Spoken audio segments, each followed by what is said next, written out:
Hi అండి, నమస్తే. అందరూ బాగున్నారా? కామాక్షి న్యాచురల్స్కి స్వాగతం అండి. మీ కుటుంబ సభ్యులు అందరూ ఆరోగ్యంగా ఉండాలంటే కామాక్షి న్యాచురల్స్ ప్రోడక్ట్స్ని వాడండి. నిన్న మార్కెట్కి వెళ్తే ఉసిరికాయలు కనపడ్డాయండి. ఉసిరికాయల్లో సి విటమిన్ చాలా ఉంటుంది కదా, అందుకని ఆవకాయ పెడదామని తీసుకొచ్చాను. ఈ పాటికి మీరు అందరూ పెట్టే ఉంటారు, ఇప్పుడు పెడుతున్నాను నేను లేటుగా. అలాగే వచ్చేటప్పుడు వారాహి నవరాత్రులు జరుగుతున్నాయి కదా, వారాహి అమ్మవారి గుడికి కూడా వెళ్ళొచ్చానండి. అక్కడ అమ్మవారి దర్శనం చాలా బాగా అయింది. మనము అందరం గుడికి వెళ్ళినప్పుడు ఏమని ప్రార్థించాలో మనకు పెద్దవాళ్ళు ముందే చెప్పున్నారు.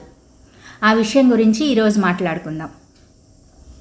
ఏ గుడికి వెళ్ళినా కూడా అనాయాసేన మరణం వినాదైన్యేన జీవనం దేహాంతే తవ సాన్నిధ్యం దేహిమే పార్వతీ పరమేశ్వరం అని మనము గుడిలోకి వెళ్ళి భగవద్ దర్శనం అయిన తర్వాత కాసేపు కూర్చొని ఈ శ్లోకాన్ని చదువుకోవాలట. అనాయాసేన మరణం అంటే నాకు నొప్పి లేకుండా బాధ లేని మరణాన్ని ప్రసాదించు స్వామి అని. వినాదైన్యేన జీవనం నాకు ఎవరి మీద ఆధారపడకుండా, నేను జీవితంలో ఎవరి ముందు తల వంచకుండా, ఎవరిని నొప్పించకుండా, నేను ఎవరి వద్ద చులకన కాకుండా ఉండే జీవితాన్ని ప్రసాదించు స్వామి. దేహాంతే తవ సాన్నిధ్యం మృత్యువు నా వద్దకు వచ్చినప్పుడు నేను నిన్ను దర్శించుకునే విధంగా దీవించు. దేహిమే పరమేశ్వరం ఓ ప్రభు, నాకు ఈ క్రింది 3 వరములను ప్రసాదించమని నిన్ను ప్రార్థిస్తున్నాను.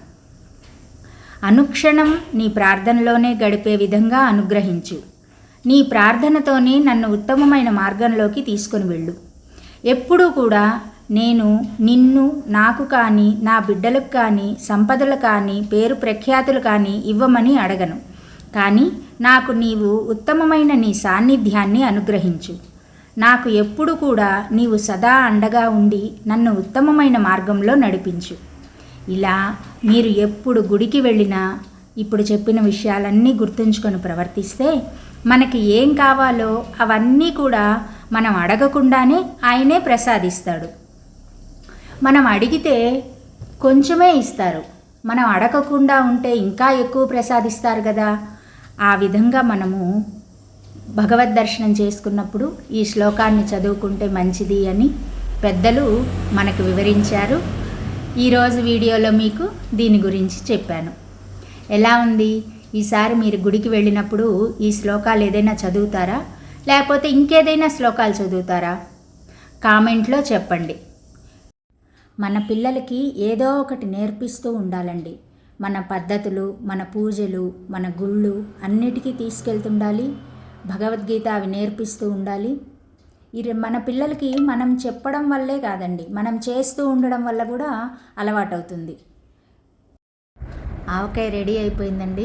2-3 రోజులు కనుక కాస్త ఉప్పు అవన్నీ కారం పట్టేటట్టు ఉంచి మనము వేడి వేడి అన్నంలో ఆవకాయ వేసుకొని, ఆ నెయ్యి వేసుకొని, ఆ ఆవకాయ కలుపుకొని, ఆ ఉసిరికాయ ముక్కని కొంచెం తుంచుకొని తింటూ ఉంటే ఆహా అద్భుతం.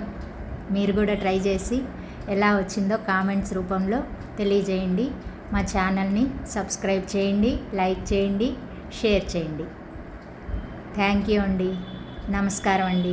కామాక్షి న్యాచురల్స్ ప్రోడక్ట్స్ కావాలంటే మెసేజ్ చేయండి, నాకు కామెంట్స్ చేయండి. Thank you so much. నమస్తే అండి. ఇంకొక మంచి వీడియోతోటి, ఇంకొక మంచి టాపిక్ తోటి మళ్ళీ మనము కలుద్దాము.